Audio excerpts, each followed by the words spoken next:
여러분 반갑습니다. 대원교회 2024년 사순절의 깊은 묵상. 오늘 이제 사순절 두 번째 주간이 시작되어지고요. 우리가 이 사순절의 날로는 11번째 날이 됩니다.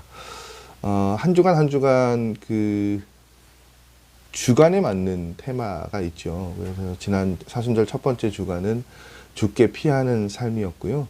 이 두 번째 주간 오늘 이 11일째부터 시작되어지는 6일 동안의 말씀은 하나님을 의지하는 삶에 관한 말씀들을 여러분과 함께 나누려고 합니다.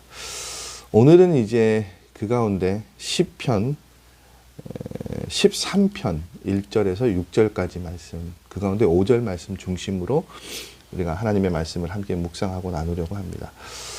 5절 말씀, 나는 오직 주의 사랑을 의지하였사오니 나의 마음은 주의 구원을 기뻐하리이다. 아멘. 이 말씀을 중심으로 주의 구원을 기뻐하라라는 말씀 함께 나누기를 원합니다.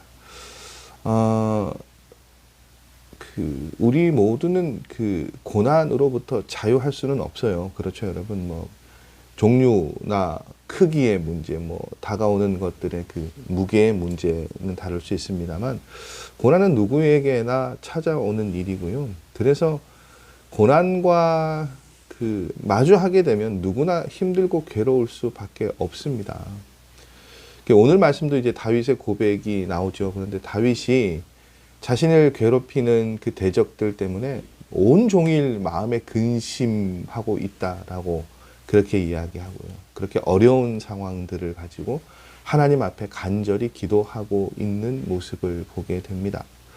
그런데 여러분, 이제 지난 한 주간도 우리가 다윗에 관한 말씀들을 살펴보았지만, 다윗이 좀 특별한 것은 이 고난 가운데서도 절망에 빠지지 않았고요.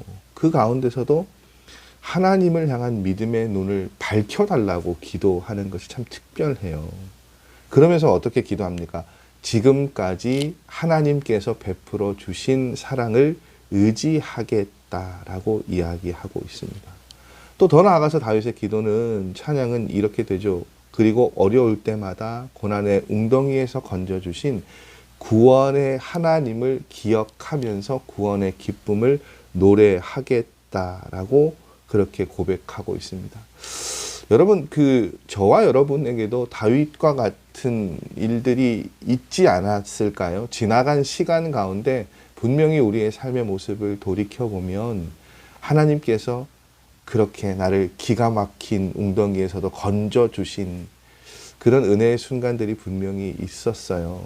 다윗은 그 순간을 기억하면서 앞으로도 하나님께서 나를 그렇게 건져주실 것이라 믿고, 또 오히려 다윗은 좀 그런 표현도 있잖아요, 여러분. 확신해서 주실 것인데 이미 주신 것으로 알고 기쁨으로 나아가겠다. 그렇게 고백하는 일들도 있는 것을 봅니다. 참 대단하죠. 그래서 다윗의 고백을 보면 아무리 고난과 마주하더라도 이제 그런 고백 가운데 그런 도전을 받게 돼요. 구원해 주셨던 그 은혜를 기억하면, 지금 고난보다 내가 받은 사랑이 더 크구나. 지금도 여전히 나를 사랑하시는구나. 이렇게 고백하게 된다는 것을 다윗의 고백이 우리에게 가르쳐 주고 있습니다.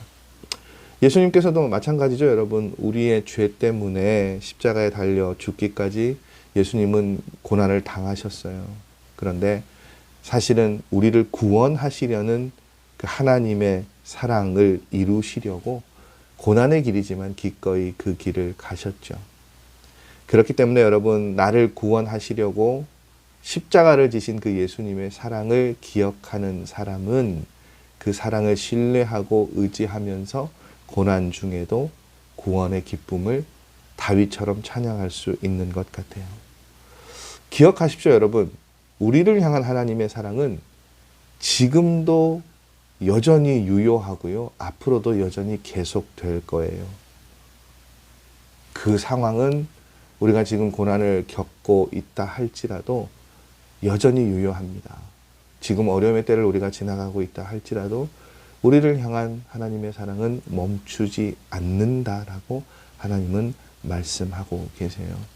그래서 여러분, 그런 것 같아요. 고난의 때, 힘든 순간을 지나갈 때 지금까지 여러분 지나오시면서 하나님께서 베풀어 주셨던 그 은혜들, 가장 큰 그 은혜의 순간들이 어떤 순간인가 한번 기억해 보시고 되돌려 보십시오. 떠올려 보십시오. 그러면 그때의 그 순간들을 통해서 여전히 지금도 그렇게 일하시는 하나님을 만날 수 있고 고백하게 되지 않을까, 그런 마음이 들어요. 여러분, 언제고 어느 때고 우리를 향한 하나님의 사랑은 멈추지 않고 있습니다. 그래서 이 아침 우리가 이렇게 기도했으면 좋겠어요. 하나님, 어떤 상황 가운데서도 내가 나에게 다가오셨던 하나님의 사랑을 기억하고 그것으로 인해 구원하실 하나님을 기뻐하는 삶이 되게 하여 주시옵소서. 여러분, 그렇게 기도하시고 사순절 둘째 주간의 첫날을 믿음으로, 감사로, 기쁨으로, 기대로 열어가실 수 있는 저와 여러분이 되셨으면 좋겠습니다. 계속되어지는 이 사순절의 묵상의 시간들, 저에게도 여러분에게도 하나님의 은혜를 기억할 수 있는, 주신 사랑을 기억할 수 있는, 그래서 우리가 조금 더 성숙한 모습으로 하나님의 사람으로 세워져 갈 수 있는 시간 되었으면 하는 바람들 있습니다. 4분의 1 지점이 지났어요, 여러분. 갈 길이 멀지만 기대하는 마음으로 이 시간들 계속해서 잘 보낼 수 있는 저와 여러분 되셨으면 좋겠습니다. 한 주간 시작 은혜 가운데 또 은혜롭게 잘 시작하시고 열어가시는 여러분들 되셨으면 좋겠습니다. 저는 내일 이 시간 다시 말씀의 자리에서 여러분 찾아뵙도록 하겠습니다. 안녕히들 들어가시고 내일 뵙겠습니다, 여러분.